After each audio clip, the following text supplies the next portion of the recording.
Mula sa bulwagang pambalitaan ng UNTV, si Attorney Reggie Tongol, si Angela Lagunzad at si Rina Villamor Kamara. Magandang hapon Pilipinas at sa buong mundo. Ito ang balita. Pagpapaigting sa public-private partnership, ipinanawagan ni Pangulong Rodrigo Duterte sa ASEAN member countries. Pagkakaroon ng ligtas na rehiyon, muli ring binigyang diin ng Pangulo. COMELEC Chairman Andres Bautista kayang patunayang peke ang mga dokumentong hawak ng asawa. Attorney Lorna Kapunan nasa likod umano ng demolition job laban sa kanya. Legislative immunity na ibinigay sa customs broker na si Mark Ruben Taguba II, pinag-aaralan ng bawiin ng Kamara dahil sa magkakasalungat nitong pahayag. Investigasyon sa kartel ng bawang sa bansa, tututukan ng Philippine Competition Commission. Preliminary inquiry ukol dito, posibleng mapaikli sa 60 araw. Marawi Rebellion, gagawing batayan ng Armed Forces of the Philippines para sa pagbuo ng bagong guidelines para sa urban warfare. Kaanak ng umano'y pinapatay ng pamilya Paruhinog sa Osami City, nakapanayam ng UNTV News and Rescue. Aligasyong sangkot sa drug syndicate ang pamilya. Totoo ayon dito. Una sa ating mga balita ngayong hapon. Nanawagan si Pangulong Rodrigo Roa Duterte sa ASEAN countries na paigtingin ang Public-Private Partnership o PPP para sa kaunlaran sa rehiyon. Samantala binigyang diin din nito ang pagkakaroon ng rehiyong ligtas sa lawless elements, korupsyon at transnational crimes. Ito ang balita ni Rosalie Cos. Ngayong araw mismo ipinagdiriwang ang ika-50 taong pagkakatatag ng Association of Southeast Asian Nations o ASEAN. Kinilala ni Pangulong Rodrigo Duterte ang foreign ministers ng mga bansang Indonesia, Philippines, Malaysia, Singapore at Thailand na nagtatag ng isa sa ngayon itinuturing na isa sa pinakamalalagong economic community sa buong mundo. Mula sa 5 orihinal na kasaping bansa, nasa 10 na ang member states na nagsusulong ng positibong pagbabago para sa mga mamamayan nito.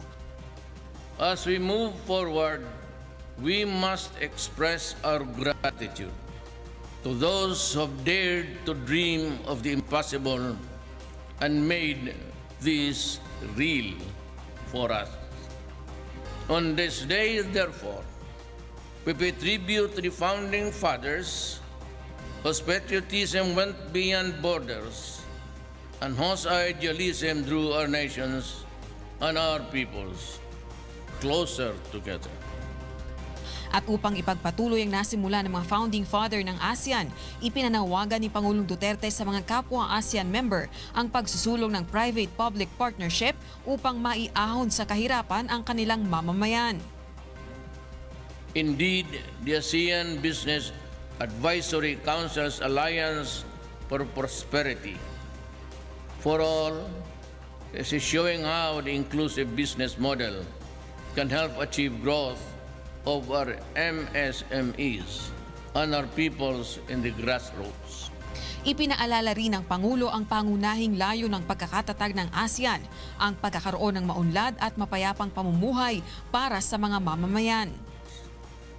We want a region that is secure, where our peoples can live without fear from the lawless elements and the debilitating effects of corruption and transnational crimes.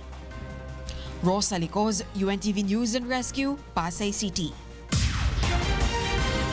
Formal nang nagtapos ngayong araw ang 50th ASEAN Foreign Ministers Meeting. Mula sa PICC, nagbabalik si Rosalie Cos live. Rosalie, go ahead. Yes, Attorney Reg, simula ngayong gabi ay inaasahan natin magsisiwian na sa kani-kanilang bansa ang mga head of delegation, participants at dialogue partners sa 50th ASEAN Foreign Ministers Meeting dahil ngayong araw ay formal na itong tinapos.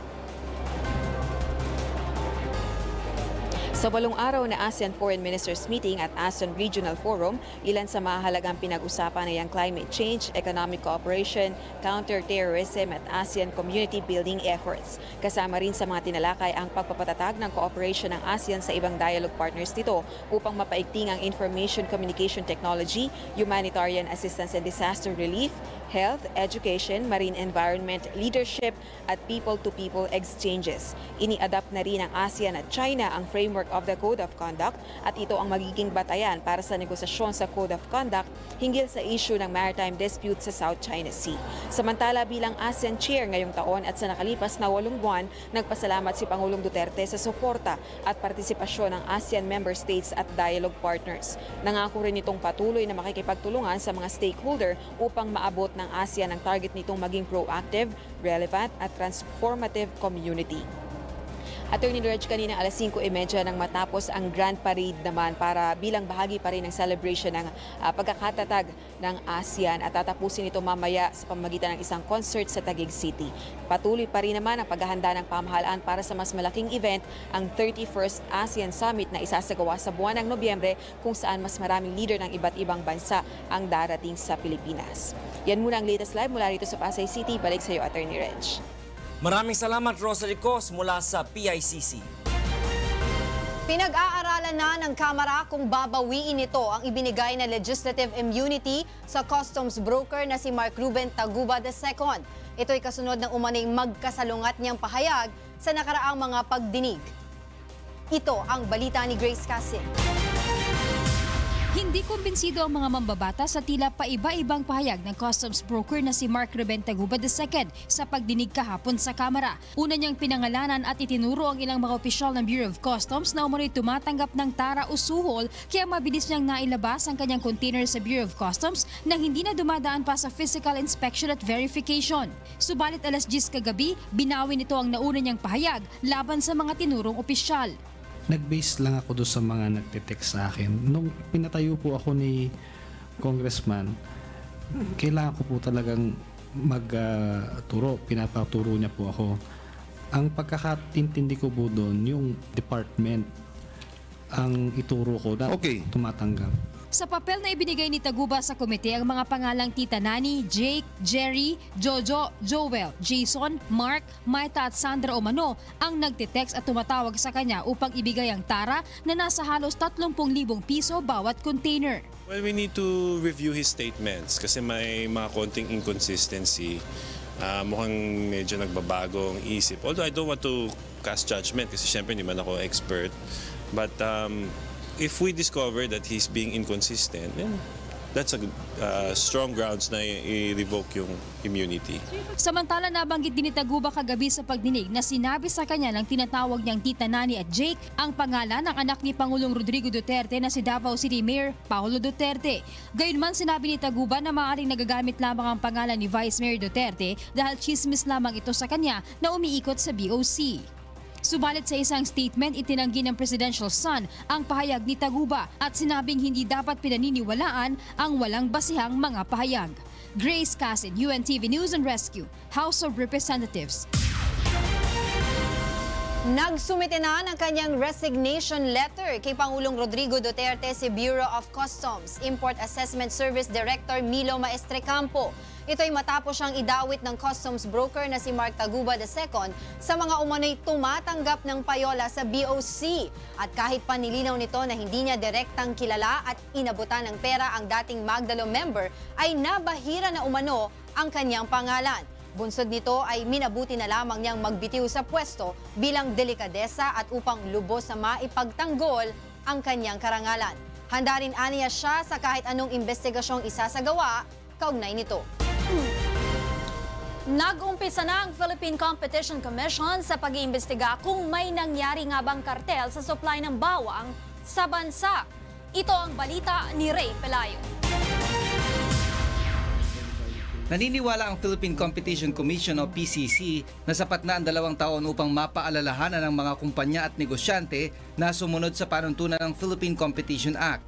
Ngayong araw nagtapos ang transitory period ng nasabing batas. Kasama sa binabantayan ng PCC ang mga sangkot sa kartel o kumukontrol sa mga supply ng produkto upang mapataas ang presyo nito sa merkado.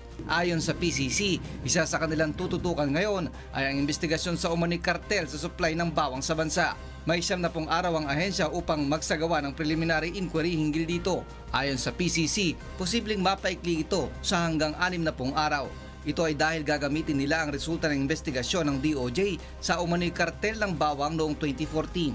Subalit posibleng abutin ng 2 taon bago matapos ang kaso matapos na maisampa ito sa Department of Justice. Bakit ba ganun ang antitrust cases? Ba't siya medyo matagal?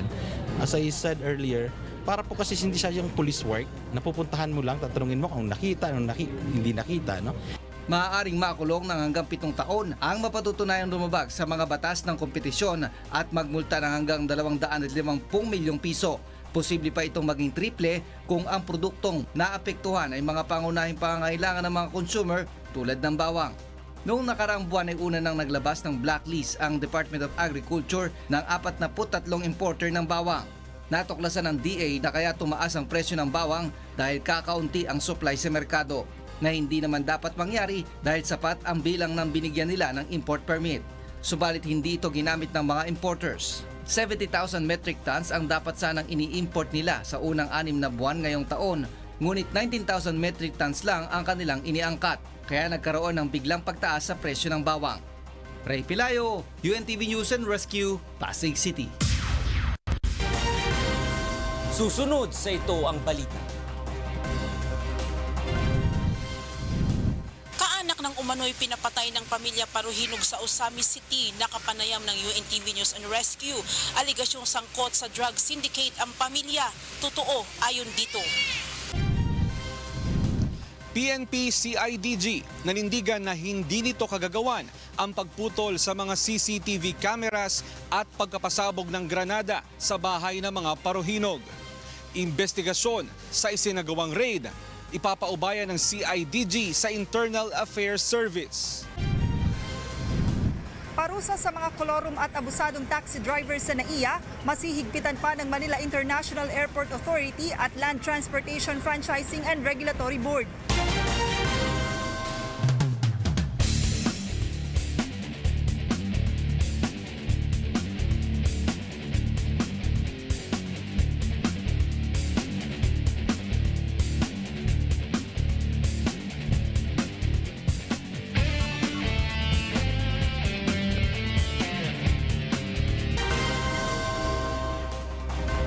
Inirekomenda ng International Monetary Fund o IMF staff na ipasa ng bansa ang panukalang tax reform package para makatulong sa pagpapanatili ng matatag na ekonomiya ng bansa.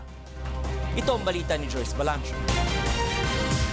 Nananatiling matatag ang ekonomiya ng bansa sa kabila ng mga kinakaharap na economic challenges. Ito ang lumabas sa pag-aaral ng staff ng International Monetary Fund o IMF na si Louis Brewer sa pagbisita nito sa bansa mula July 26 hanggang August 9 ngayong taon.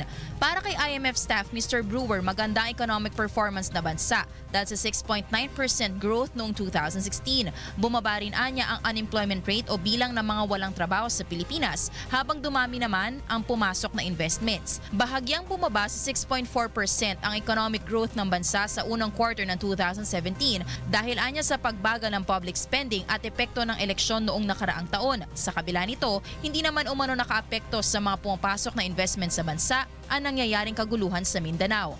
We have no evidence that confidence or sentiment in the Philippines, which is very strong by regional and global standards.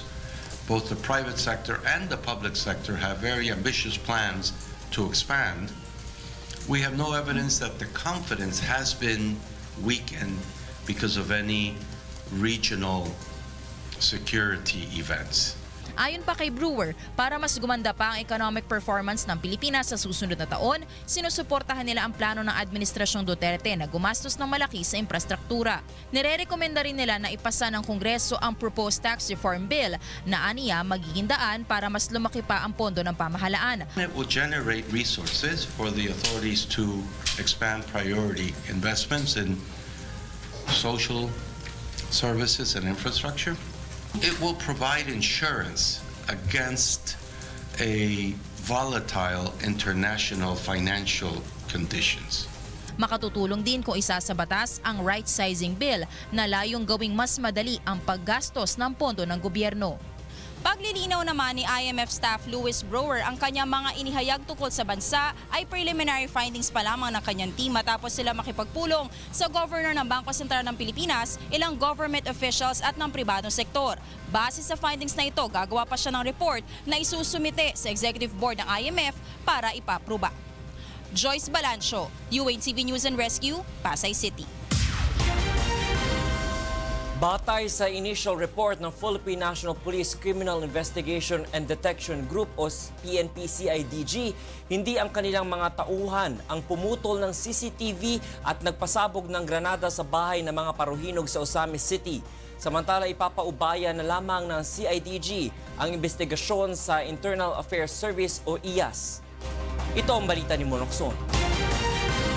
Hindi ang mga tauhan ng CIDG ang pumutol sa CCTV nang isilbi ang search warrant sa bahay ni Mayor Reynaldo Paruhinog sa Osamis City noong madaling araw ng Hulyo 30. Ito ang naging pahayag ni CIDG Director Roel Obusan sa interview sa kanya sa programang Get It Straight with Daniel Razon kaninang umaga.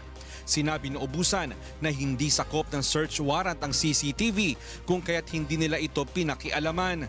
Hindi rin nila kinuha ang file mula sa CCTV dahil pagmamay-ari ito ng mga paruhinog.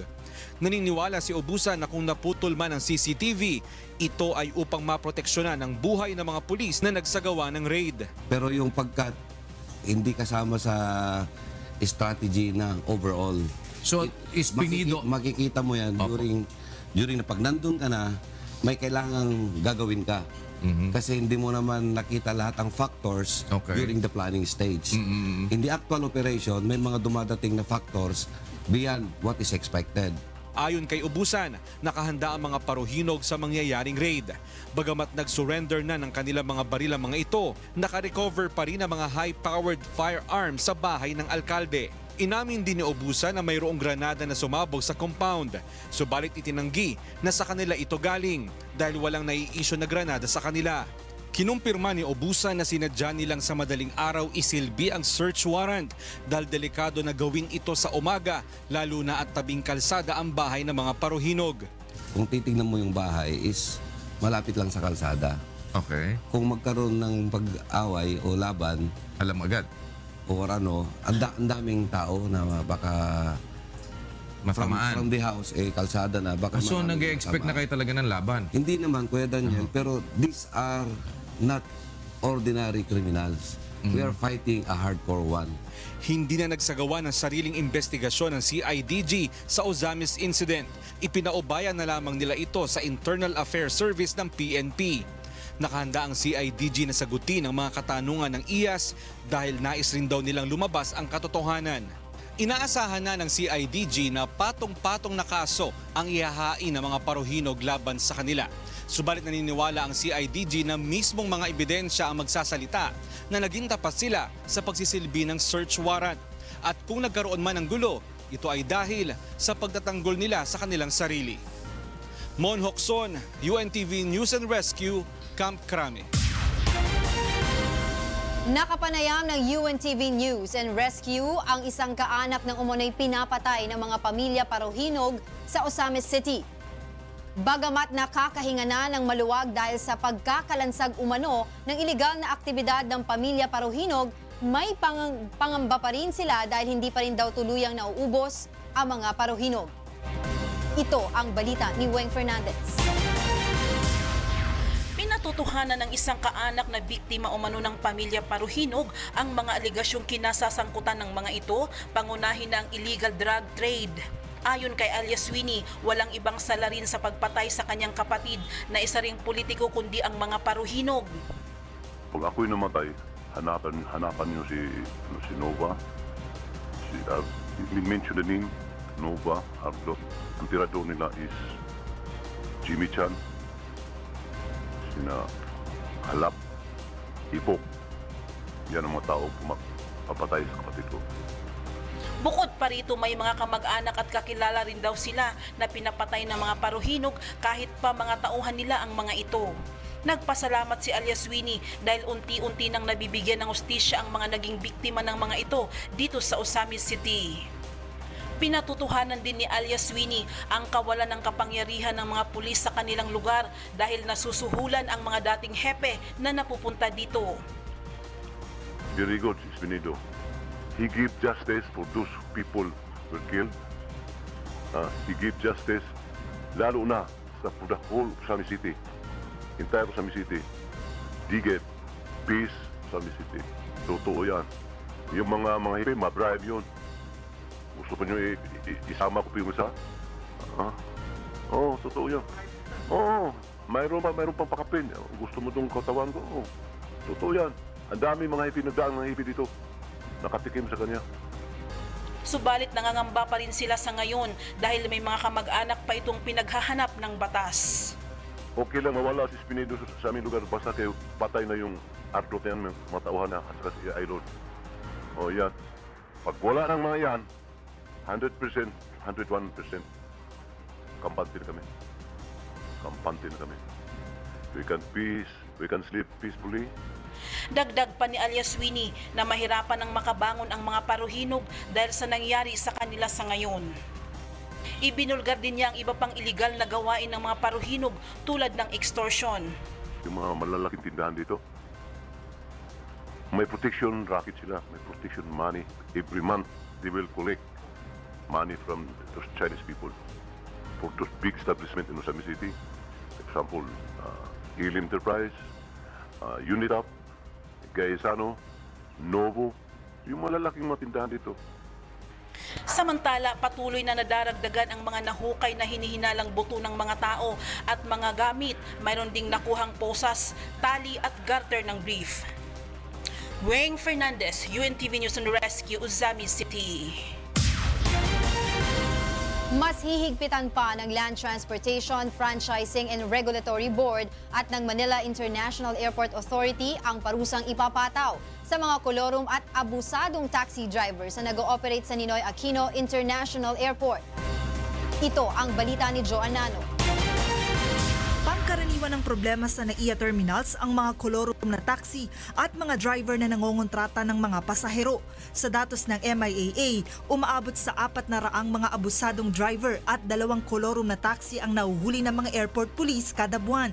Dahil dito nakikipag-ugnayan na ang MIAA sa LTFRB upang masawata ang mga ito na kadalasang nakasisira sa imahe ng bansa. Sa pamamagitan ng nilagdaang kasunduan, masihigpitan pa ng LTFRB at MIAA ang pagbabantay sa mga taxi na nagsasakay ng mga pasahero sa NAIA. Papatawan naman ng mas mataas na multa ang mga mahuhuling kolorum at mga nangongontratang taxi driver. Mula sa dating 1,000 pisong multa sa mga kolorum na taxi, itutulad na ito ngayon sa pataw na multa ng LTFRB na 120,000 pesos at 3 buwang pagkaka-impound ng sasakyan. Habang ang mga nangongontratang driver naman, kung dati ay hindi na pinapayagang makapasok pa sa loob ng NAIA ang mismong taxi unit na nahuli, ngayon ay pagbabawalan na ang buong taxi company na makapag-operate pa sa loob ng NAIA. Para naman pag-uwi ng ating mga kababayan o mga turista, ay makita ang show window talaga ang ating paliparan. Sana tumigil na po sila, tilingyo namin sila sasantuhin. Kanina ay nag-deploy na ng 8 traffic law enforcers ang LTFRB sa NAIA at agad na ininspeksyon ang ilang mga nakaparadang taxi. Saan ang ID nyo? Meron? Opo. Saan nakalagay? Dito. Display nyo, ha? Ay mas maganda pag in-implement nila yun para naman maiwasan yung mga pandoloko nila sa kapwa ba. Siyempre, kailangan namin yun. Kami mga commuters talaga. Mga abusado sa karsada, hulihin. Trabaho nyo yun eh. Gampanan nyo. Muling umapela ang LTFRB at ang MIA sa mga pasahero na huwag nang tangkilikin pa ang mga kolorum at abusadong taxi drivers dito sa NAIA. Sa halip ay agad itong ipaabot sa kanilang tanggapan o di naman kaya ay direktang isumbong sa mga airport police at traffic law enforcers na nakadeploy sa mga terminal ng paliparan. Kung yung karapatan nyo ay naabuso, assert your right pagdating na. No? Kasi para magugulat din yung taxi driver. No? Karamihan kasi sa mga inaabuso yung hindi nag-assert ng kanilang mga karapatan. Para sa anumang sumbong o impormasyon, maaaring makipag-ugnayan sa pamamagitan ng hotline numbers o social media accounts ng LTFRB at NAIA. Joan Nano, UNTV News and Rescue, Pasay City. Nirespondehan ng UNTV News and Rescue Team ang dalawang aksidente ng motorsiklo sa Davao City at Quezon City. Ito ang balita ni Victor Cosare. Nagtamo ng sugat sa kanang binti ang 15 anyos na si Vincent Guban matapos maaksidente ang minamaneho niyang motorsiklo sa Matimya Street, corner N. Ramirez sa Quezon City pasado alas 10 kagabi. Ayon sa nakasaksi, kasalukuyang umuulan noon at madulas ang kalsada nang mag-slide ang minamanehong motorsiklo ni Vincent nang papaliko na ito sa kalsada. Agad namang nilapatan ng pangunang lunas ng UNTV News and Rescue Team ang biktima na tumanggi nang magpahatid pa sa ospital. Sa halip ay nagpasya na lamang ito na umuwi ng bahay gamit ang kanyang motorsiklo. Samantala, tinulungan naman ng UNTV News and Rescue Team ang 38 anyos na si Carlito Miranda matapos bumangga ang sinasakyan nitong motorsiklo sa 10-wheel truck kaninang mag-aalas 2 ng madaling araw. Ayon sa inisyal na investigasyon ng pulisya, papaliko ang truck sa Sumifro Compound sa Buwisan, Kilometer 20, Bunawan, Davao City nang biglang bumangga ang motorsiklo dito. While pagliko sa trailer, ning bangga ang single nga motor sa trailer. Gikan ang motor sa southbound, padulong siya sa northbound. Nya murag nakainom ang driver. Nagtamo ang biktima ng gasgas sa kanang bahagi ng pisngi at bali sa kanang paa. Agad namang binigyan ng first aid ng UNTV Rescue ang biktima at saka inihatid sa Southern Philippines Medical Center. Victor Cosare, UNTV News and Rescue, Philippines.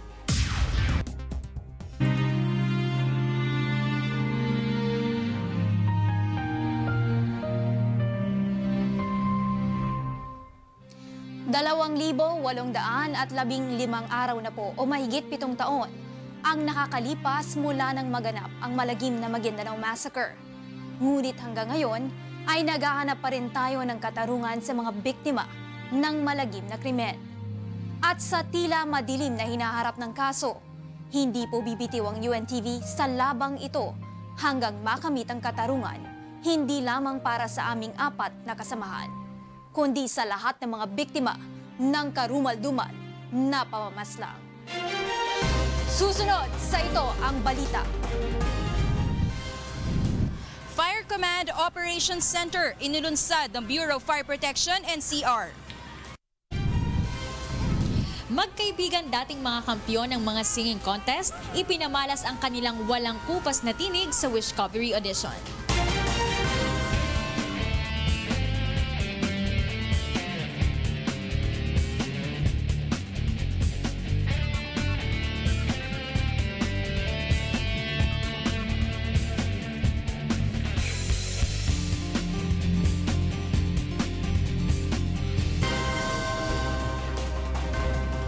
Iniutos ng Korte Suprema na i-release ang mga dokumentong binabanggit sa impeachment complaint laban kay Chief Justice Maria Lourdes Sereno.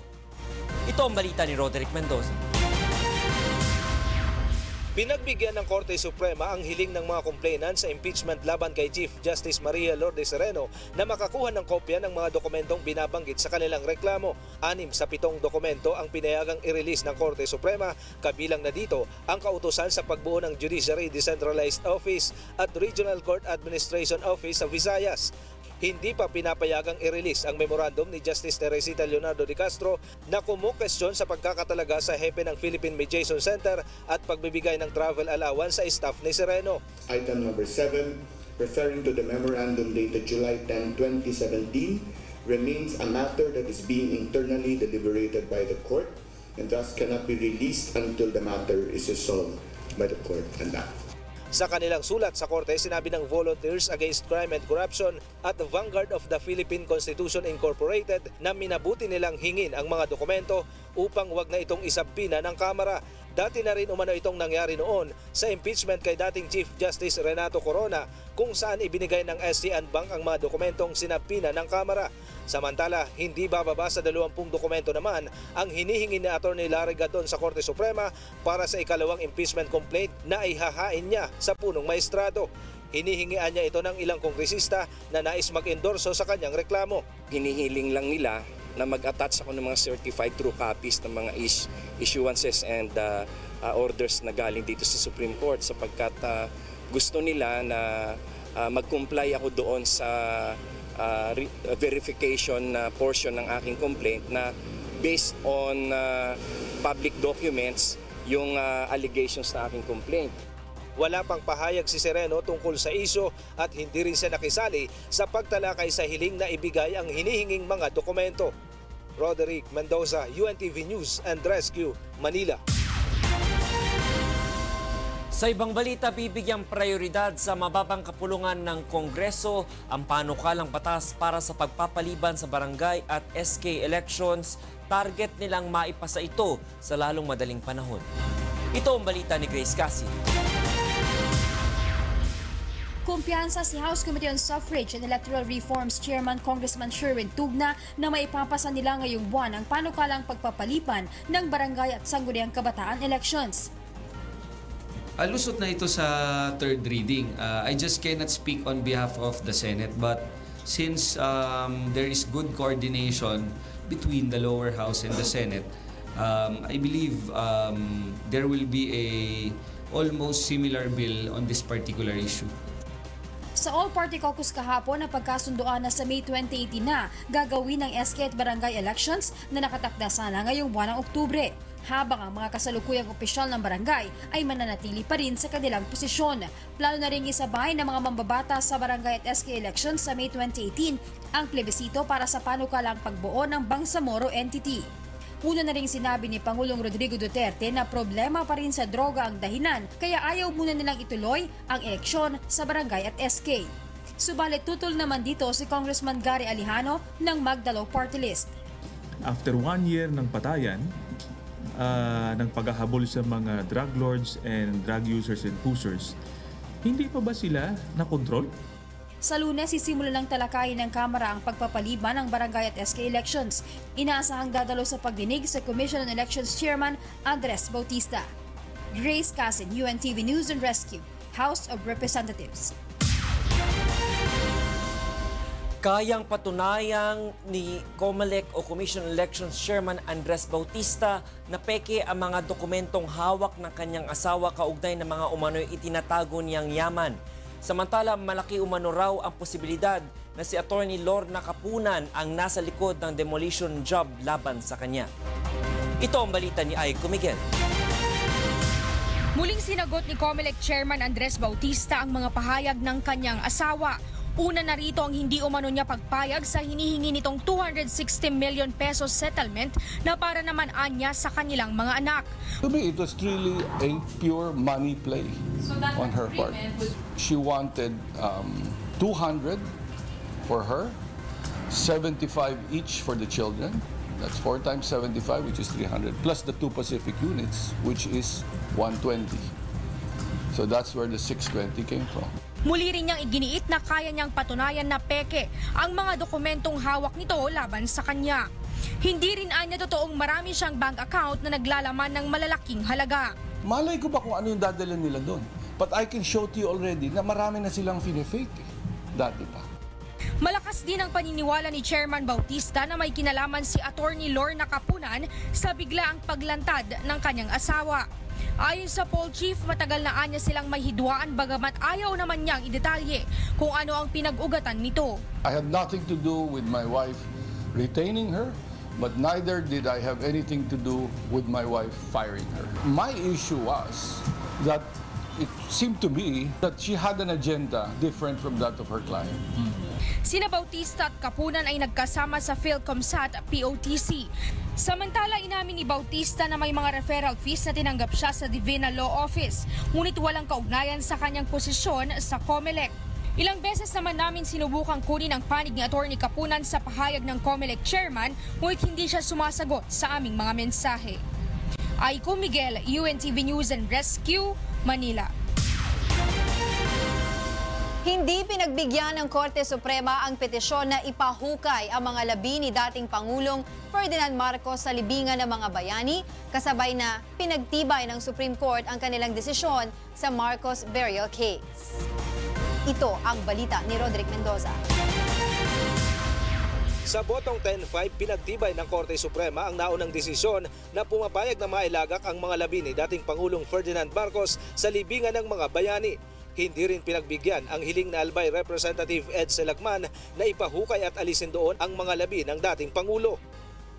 The court, voting 10-5, denied the motions for reconsideration filed by petitioners of the court's decision dated November 8, 2016. The court's decision dated November 8, 2016 dismissed the petitions for absence of grave abuse of discretion relating to the challenge to the order to allow the burial of former President Ferdinand Marcos at the libingan ng mga bayani.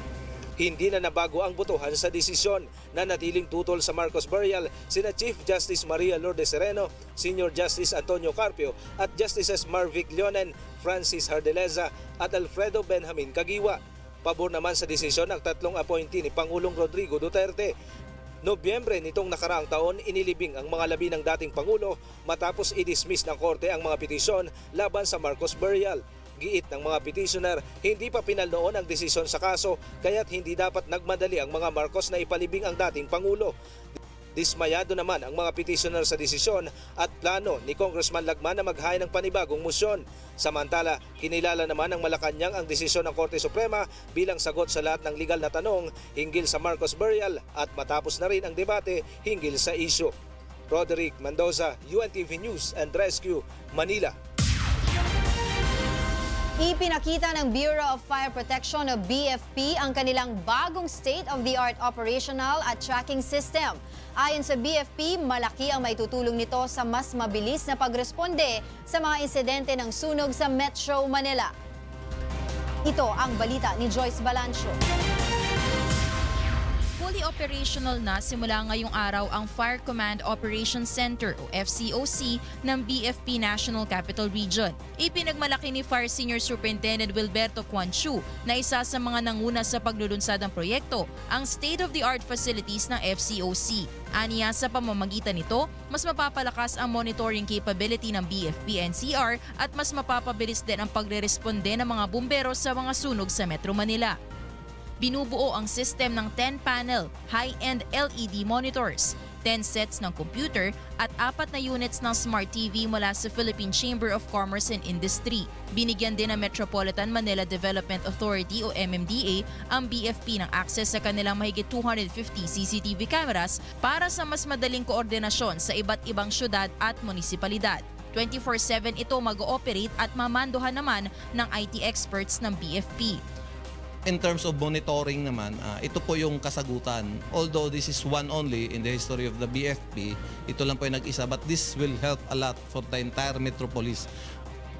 Maliban sa CCTV ng MMDA, humihingi rin ng permiso ang BFP NCR na mabigyan rin sila ng access sa CCTVs na hawak naman ng mga lokal na pamahalaan. Binabalak din ng BFP na kopyahin ang sistemang ito sa Davao City. Joyce Balancio, UNTV News and Rescue, Quezon City. Pinaiimbestigahan ng Committee on Public Order and Safety ang mga firing range ng Philippine National Police sa bansa kung ito ba ay ligtas sa komunidad. Ito ang balita ni Maki Libradilla. That firing range that is being referred to is inside the headquarters of the City Police Office of Cebu City, Mr. Chair. Yeah, but isn't it that Cebu City Police Office is under your regional office? Yes, Mr. Chair. Oh, you cannot give that as an excuse. Iho, maski tanungin mo yung mas matataas sa iyo. Yes, sir. Yes, sir. That should not be an excuse. And if I were your boss, I will not accept that as an excuse. Under your jurisdiction yung Cebu Police Office.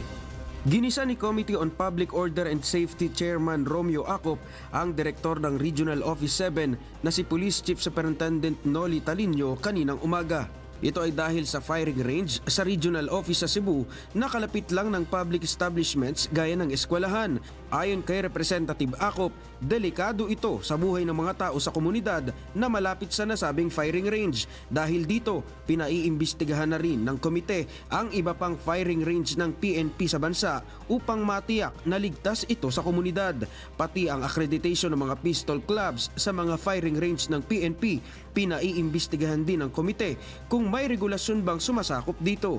Is there a MOA existing between the shooters club and the authorities of that camp there? Is that authorized? Ayon kay General Ramon Apolinario, pinapayagan nila ang mga pistol clubs na gumamit ng kanilang mga firing range dahil nakatutulong ito sa pagpapaganda ng kanilang mga firing range. Pero nangako rin ito na titiyakin nilang ligtas ang lahat ng mga firing range ng PNP. This should be applied nationwide na lahat po ng regional offices, the firing ranges, firing range management utilization should really be looked into and guarantee the safety of the firers and the community beside these ranges. Maki Libradilla, UNTV News and Rescue, House of Representatives. Tataas ang singil sa kuryente ng Meralco ngayong buwan ng Agosto. Nasa 0.13 centavos ang madadagdag kada kilowatt-hour sa monthly billing ng mga customer. Nangangahulugan ito ng 26 peso increase sa mga kumukonsumo ng 200 kilowatt-hour habang 39 pesos naman sa 300 kilowatt-hour. Kabuang 52 pesos para sa may monthly consumption na 400 kilowatt-hour at 65 pesos sa 500 kilowatt-hour.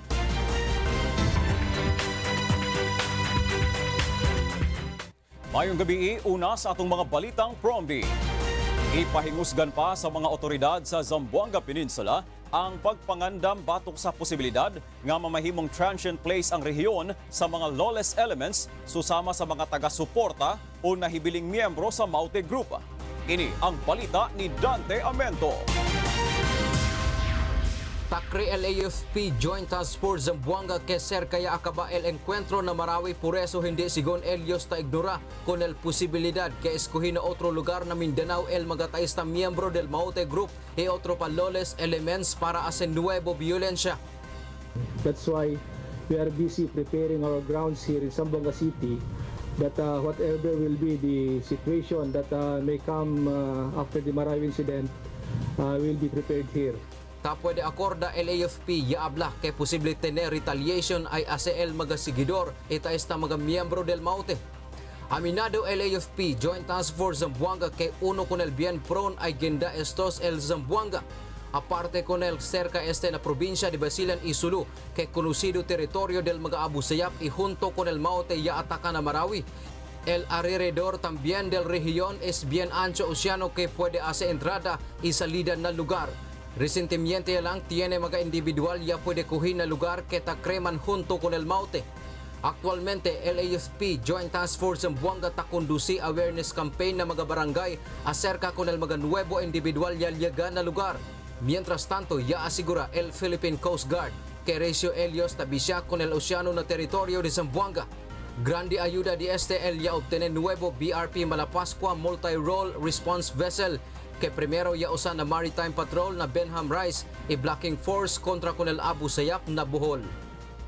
But our focus is to deny the lawless enemies Zamboanga City as a convenient space for them to conduct operations or as their gateway towards other areas. Dantiamento, UNTV Noticias Iriscate, Ciudad de Zamboanga.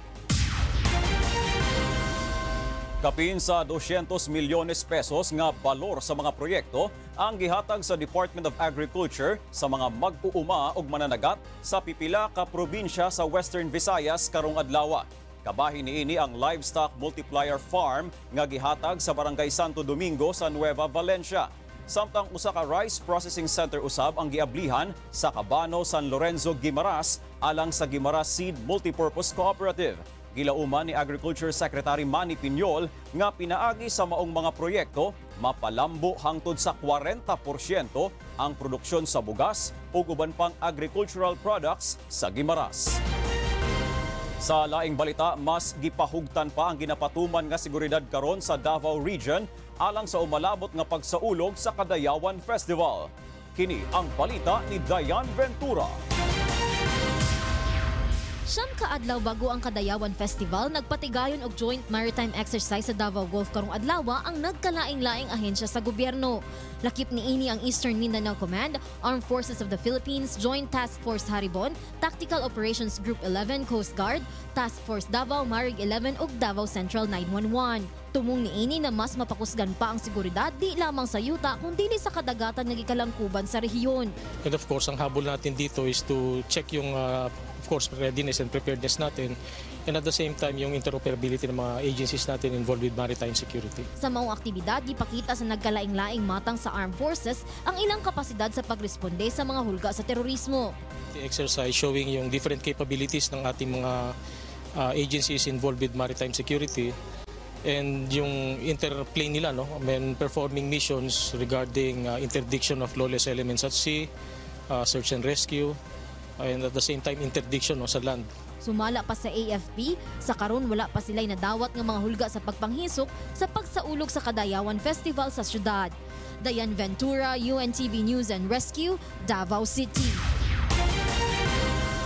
Og kana ang mga balita gikan sa nagkalain-laing bahin sa Pilipinas. Ako si Victor Cosare. Maayong gabi. Muling ginawara ng Outstanding Non-LGU Award ng Negros Occidental Provincial Government ang Members Church of God International dahil sa kanilang blood donation project sa probinsya. Ito ang balita ni Lane Moreno. MCGI. Muling binigyan ng pagkilala ng provincial government ng Negros Occidental, Department of Health at Negros First Provincial Blood Center ang Members Church of God International sa ginanap na The Provincial Sandugo Awards 2017 sa SMX Convention Center, Bacolod City. Iginawad ng provincial government ng Negros Occidental sa MCGI ang Outstanding Non-LGU Award dahil isa ang grupo sa may pinakamaraming na-donate na bag ng dugo. Noong 2016, tinatayang nasa halos 300 bag ng dugo ang naibigay ng MCGI sa DOH at Negros First Provincial Blood Center sa pamagitan ng isinasagawa nitong quarterly blood donation drive.